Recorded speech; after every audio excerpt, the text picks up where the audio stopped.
Hello, everybody, and welcome back to one of my YouTube channels. Slight bit different here. We're not going to be looking at rules or anything as such. I'm going to do a very quick and short review on Finchley, the Seven Stones tournament run by Tom Harrison and Damian Byrne, and it was fantastic. It was actually possibly one of the best tournaments I've actually been to, for numerous reasons. That's not knocking other tournaments that I've been to this year and last year, all great in their own respect, but Tom and Damien put together a rules pack and put together a little video and really kind of instilled the idea of fluff into everyone's mind, and actually with a big stick in some respects, and it was a great turnout. There was just fluff everywhere. People put a lot of effort into bringing armies that just were perfect. Kieran Street brought the 9. All on horses with the Witch King. That did very well. In fact, it actually won the Fluff Award there. Who else? Yeah, Jay Finnegan and Steve Crow. They brought Lake Town and a bit of Mirkwood there again. Battle of Five Armies, looking real good. James Clark and Jay Akira. They brought the Birth of Rohan and a bit of Gondor minus Third stuff there, quite good as well. We had, who else did we have? There was Sean Weimer and his friend. Just looking at James Bonden. What did they bring? Radagast on a sledge or sleigh, Gandalf on a horse, Thorin and some of his company. So, how did it all work out? Well, the rules pack was 800 points. You took 400 points. Your partner, because it was doubled, took 400 points as well. With some variations and exceptions, you generally took one army from a faction and allied it with another army from another faction, but within the fluff. Okay. It was a 2-day event. Morning 1, you arrived. Generally, all hands on deck helping set up the place, which is fine, great. The electrics and electronics were all put in place by Tom and Damian. There was teas, coffees, cakes all available, and everything was smooth. It ran very smoothly. Well, we all know at events there's always background issues, but praise go to Tom and Damian and the fact that they actually made sure that players weren't aware of any background issues and everything flowed beautifully. You started off being in a group, and there'd be 3 other teams within that group. If you won that group through your first 3 games on day 1, you then progress to the finals. So there'd be from 6 groups in total. Then there would be just 3 groups. So you'd have the final group, you'd have the middle ranking group, and then you'd have the bottom of the table group. And no disrespect to anyone on the bottom or the middle, or praise to the guys in the top. The games on day 1 were hard fought. Those who managed to get through on the top of their table, great, and to the 2 teams that managed to scrape in as well with the highest VPs to get into the winners table, that was great as well. Excuse the use of winners table, it was just it was tough fought, fantastic event. So I partnered with Michael Romby. We only met briefly at Desolation of Stockport when I jumped in just specifically to say hello to him. We had no real idea about our army, what we were going to do. We tried a few thoughts and really just couldn't pull anything together. And then I spoke to Tom Harrison, and he went, well, you could bring all Isengard. So I said, right, great, can do that, fantastic. Let's make it Helm's Deep, and let's make sure that there's no named heroes in there, so just basic captains, Orca captains. And for the real fluff, I thought, let's throw in a demolition squad. Okay, put that to Michael, and he laughed a bit and thought, yeah, that's cool. Okay, so we know we're going with a serious crutch. At least we thought we were going with a serious crutch. Later on that story. Okay, so our first game, we ended up on table 1 against Joshua Triffett and Michael Dooley. Now, Joshua is a very good friend of mine. We had been discussing each other's lists up to the second week before the event, when my list had to change. So my team knowing his team's lists to the letter, and his team knowing our team's list to the letter, it meant it was going to be quite an interesting game. So the first game was Reconnoiter, or Reconnoiter, or whatever people want to call it. And it was 800 points with 47-48 Isengard against Rohan and Minas Tirith, and I believe they had something like 52. So the terrain on table 1 was well and truly packed with houses and hedges and a couple of jump tests here and there, but we managed to keep Josh and Michael in their half of the table, their deployment area in fact, pin them down with some crossbow fire, and they set a unit of archers on a quick march around their left-hand side of the table to try and get off the table in time. Unfortunately, we had ploughed through, we had managed to get up real close, we did a lot of damage, and I think we ended on 25 or 35, I can't recall. We got quite a number of our troops quite quickly off, and they managed to slip 16 of their troops off. So a win to myself and Michael.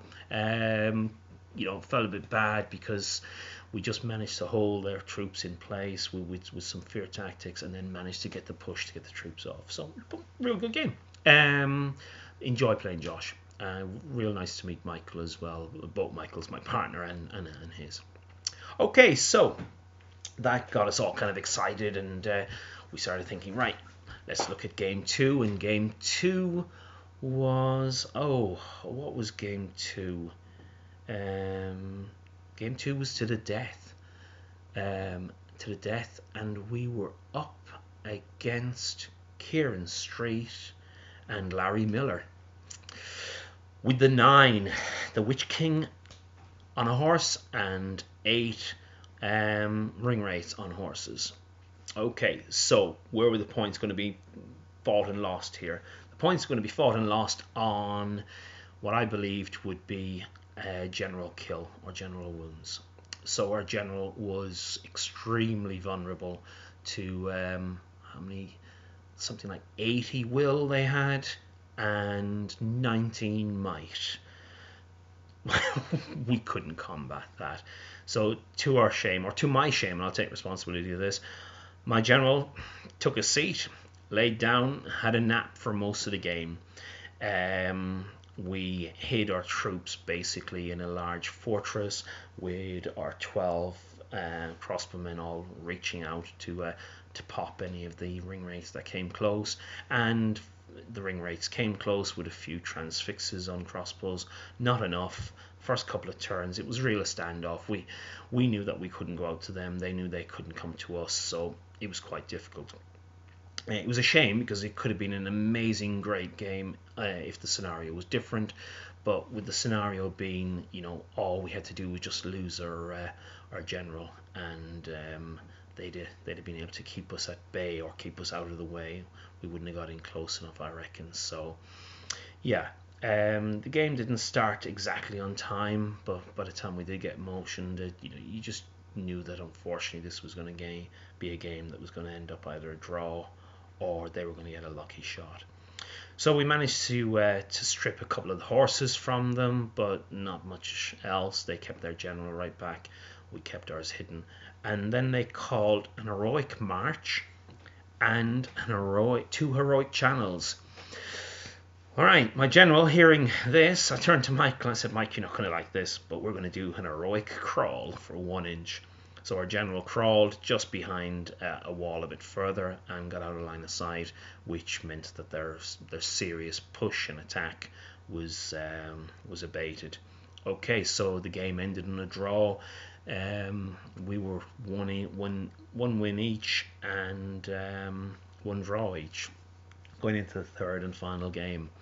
Now that game was against Loki and Matt Wagner, and they brought Aragorn, the king, King Aragorn with the sword and mounted. They brought Legolas, they brought Gimli, they brought a fistful of Minas Tirith Guard, I believe, if I can recall, and they brought Gandalf. Okay, so the scenario was half our force was split up and put in the center, and the other half then came on turn 2. Their objective was to kill everybody in the center, and our objective was to break them. Numbers wise, we were at an advantage. They started turn 1 deploying to just one side of the board to attack us, 12 inches from the center, and I think 6 inches from our guys. They hesitated a bit with the obvious Aragorn charge. Might have been suicidal to put him in against berserkers and Uruk-hai into the center like that. But 2 of our guys slipped off in the night and went to hide behind a building well out of range. What that really meant was that they would have to kill everyone in the center and then go off and kill everybody else, or the remaining 2 that were hiding and possibly out of range. A lot of hiding and perhaps negatively play in these couple of games, but it was to try and guarantee a win. A tough scenario for the attackers, without a doubt, and especially with a horde Uruk-hai army. And in our second part of our army, we had the Demolition Squad. Now, I didn't mention the Demolition Squad in the first game. That's because there was not much to mention about it. It ran up, went woohoo, threw the flaming brand into it, and it was a dud. Rolled a 1, nothing happened. On this turn, though, it came up behind Gandalf and went boom. Didn't roll a 6, but I think we rolled a 4 and went to ruin Gandalf, and let's just say that Gandalf was taken off the table, irrespective of faith and wounds. He was just ripped to shreds. Tore into Gimli as well, left him a bit at the loss. Unfortunately for Loki and his partner Matt, they had left Legolas fairly close, so we just went up with nigh on 15 models and practically swamped Legolas. Aragorn was struggling. Unfortunately, it turned out to be, excuse me, my phone. It turned out to be a very, very quick game. Hats off to Loki and Matt. They played well, but unfortunately, deployment was with us. Okay, so fantastic first day. Everyone headed off to the quiz and a pub and a buffet. A lot of positive comments about that. Wasn't there, so can't really say. Headed back to our hotel room. Went down to the restaurant, had a beautiful meal, well done. Fill the gap, seriously. So we all settled down, went back to the room for a few beers, myself, Josh, Matt, and we were waiting for I'm just trying to think who we were waiting for. There was Steve who was playing with Alistair. Sorry, I'm just looking down here to see if I can actually see the names. Yeah, Stephen Denby, I believe. We were waiting for him he was going to crash in the room as well. Morning came, myself and Josh went down early. We had a lovely breakfast again, headed off to the venue to find out that myself and Michael were playing James Clark and Jay Akera on what was it, Hold Ground, and unfortunately ended up on table 1 because we'd won our grouping. Ended up on table 1 against James and Jay. If you recall, I said that the table was well and truly sceneried out with houses and hedges and stuff. So yeah, it was good to have a chat with James. Good to meet Jay for the first time. Real excited about the game, and just a bad decision on deployment on our part led to a downhill struggle.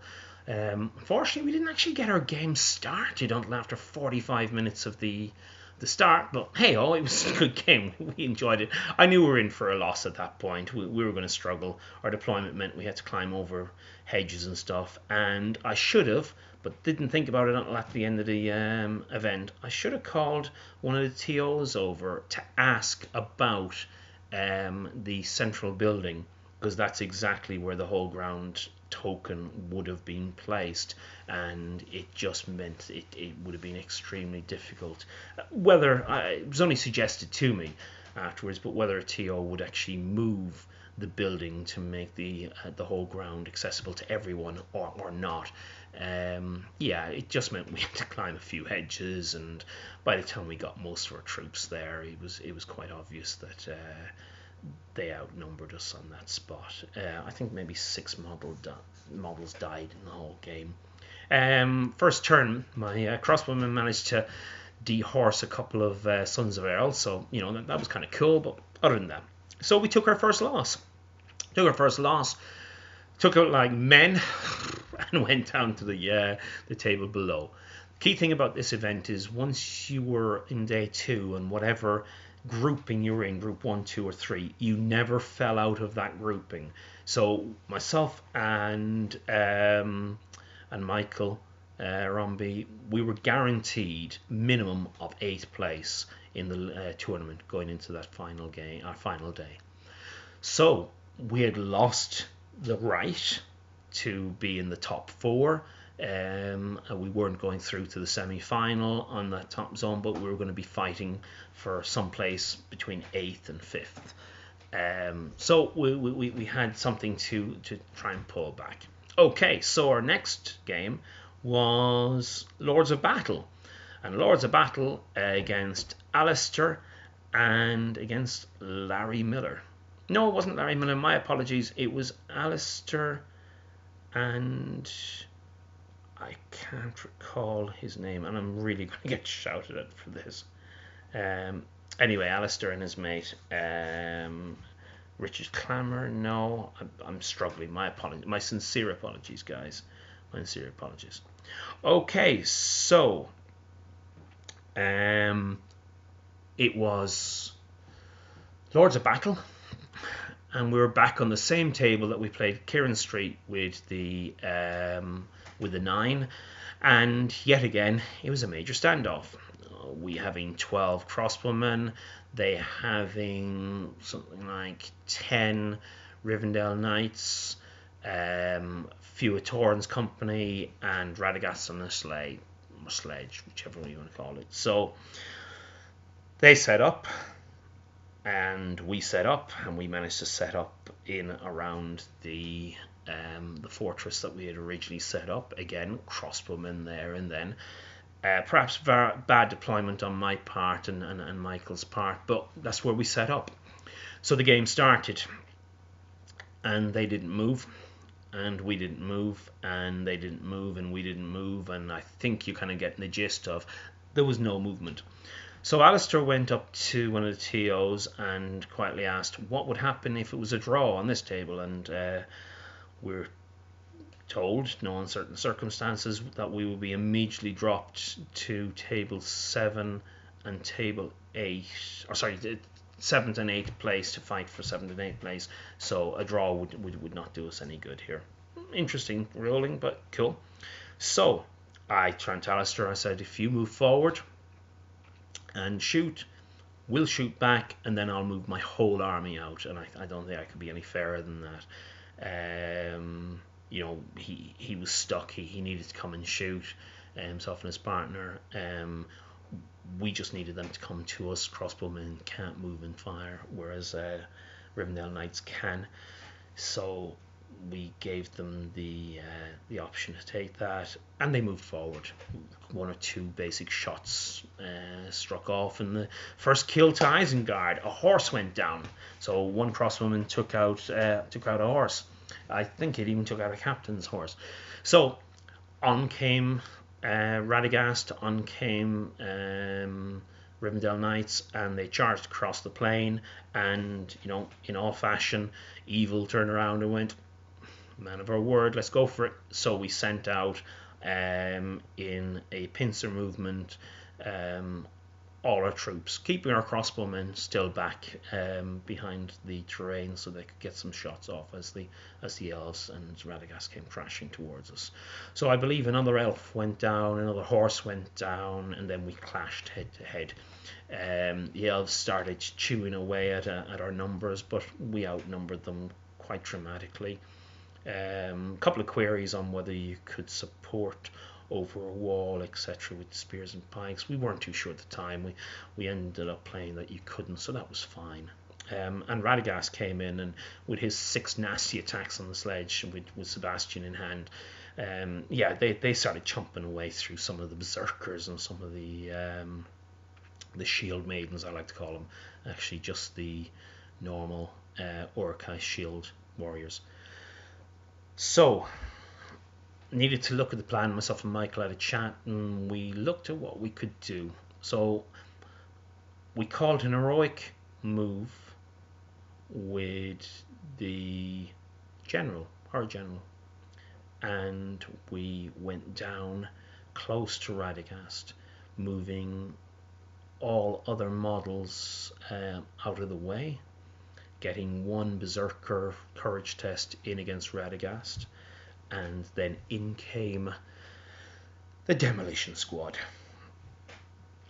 Before any heroic combats could be called, remembering that we tied up every single one of the wood elves here to stop anything happening. Sorry, the Rivendell Knights, should I say. Torrhen's company by this time had missed a turn and was now slowly coming across the plain, being peppered at a distance from the crossbowmen. So that was the end of the shooting phase, and in goes the courage test for the berserker. He passes. He rolls to detonate the demolition squad. He does so, and I take off something like 5 of our models straight away. And then Radagast and the sledge got taken off completely. And I believe maybe a Rivendell Knight. But what a serious achievement there. Too powerful, I thought.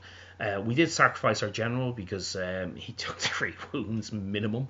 So yeah, he was gone from the table as well. But getting rid of Radagast and tying up all the elves, the Rivendell Knights in combat, killing horses, etc. Just, it was a serious blow to our opponents. So we cracked on, and myself and Michael won that game. So yes, we're now into the 3rd and final game, day 2. We're playing for 5th or 6th position.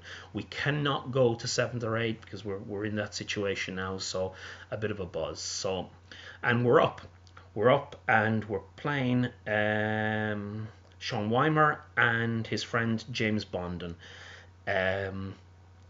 And I'm just trying to recall the map. Map was slightly... No, the map was the same. We're in the same table. We don't move. And they bring Gandalf on a horse, Radagast on a sled, and quite a few of Thorin's company, including Dwalin, if I remember rightly. So they have 7 models. We have 47, and the game is domination. Slightly variant with 7 tokens rather than 5. And I'm just looking at my partner and saying, this is going to be difficult for us not to win this. And no disrespect to Sean and his partner James. Fantastic people, great time playing against them. But unless they completely annihilated us and broke us and got us running away, they were going to struggle, especially since some of the tokens were some of the domination tokens were placed in areas where they're going to struggle to get to, up in the 2 forts, etc. So, game starts. my initial thoughts as my chat with Michael was, let's turn around and bring the demolition squad on last in the deployment. We know where we want it, and we'll go in and we'll just annihilate Thorne's company. And we placed him, and the game started, and we had, at this point, we had 2 Palantir. You get a Palantir if you manage to kill the opponent carrying the Palantir, and you can then carry that and your own one if you manage to pick one up in the first game through. And like Saruman's Palantir can be used as such. So we used one of the Palantir, and we immediately got priority for the first turn, which was important. At which case they called an heroic move with one of the dwarfs on the back rank, and they made a few moves, and then they changed their mind, made the moves back again, so that they could get Gandalf and Radagast in, because they were within the 6-inch with me call, and they had called heroic channeling. At which point my eyes kind of lit up. I tried to put on a poker face, because now Radagast and Gandalf were totally in range for us to go over and drop the demolition charge. And that's how it turned out. We moved them over. I took off 5 men in the explosion. We passed all courage tests, etc. We rolled a 3. It was on a piece of paper, so Sean asked us to re-roll it again. I said, are you sure? And he said yes. I said I could roll a 6. I think Sean at this point wasn't fully aware of what a 6 would do. We didn't roll a 6, but we rolled a 5. So then I explained that each model had to take that many wounds, or sorry, take D6 wounds, should I say. Gandalf taken off the board. Radagast reduced down to 1 wound. He lost all his faith, and the sledge just took 1 wound. So that was okay, but straight away they knew they were in a lot of trouble. The rest of the game then involved us trying to tie Radagast up. One instance where Radagast knocked down one of my captains, and when he got up and survived the combat, he had to do a swim test the next turn, so that was all kind of cool. Passed that with flying colours and crawled out of the water quickly. Bit of a stream we were in. And as I said, the rest of the time was just tying up the dwarfs whilst we moved troops over to the objectives. And then we just started peppering them with crossbow fire into combat. We're quite happy to do so. I think after 4 rounds or so we'd only lost 1, but we were doing some damage to the dwarves, and finally we killed Radagast. So yeah, not the greatest most enjoyable game, because when you have a factor like the demolition squad, that can be such a major game changer. In fact, it took away something like nearly 400 points, in fact, in just one go. Very, very dangerous. I don't know if I'll be using it again, but it is something to watch out for. Anyway, so it ended, and that was it. Great time. We achieved 5th place, myself and Michael, clapping the back for ourselves for that one. Great tournament, well run. Any TO's decisions were, fast and concise. Can't complain about that whatsoever. Then we all sat down for the end presentations, and oh my god, the amount of gifts that were being given away.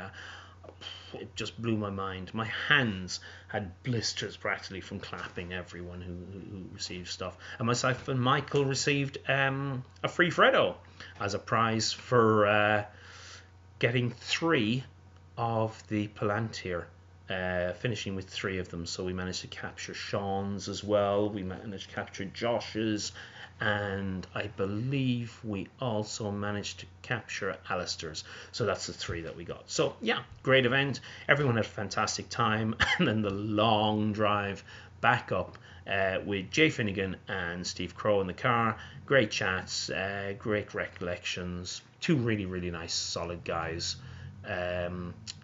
We got a bite to eat in KFC on the way, and then I realised, or should I say Steve informed me, that it was match day. So KFC was nearly an hour standing in a queue just waiting to get food. But finally got home late in one piece, recovering. It's now a few days later, but fantastic tournament. So Tom, Damian, well done guys. Looking forward to another one from me, and I'll definitely attend. Okay, cheers. Well, listen guys, bye from now. There'll be a few more videos in the next couple of weeks. I would like to start tapping back into the rules, start taking a look at a few bits and pieces there. So if anyone's got any questions, please just post them. Looking forward to it. Okay, bye for now.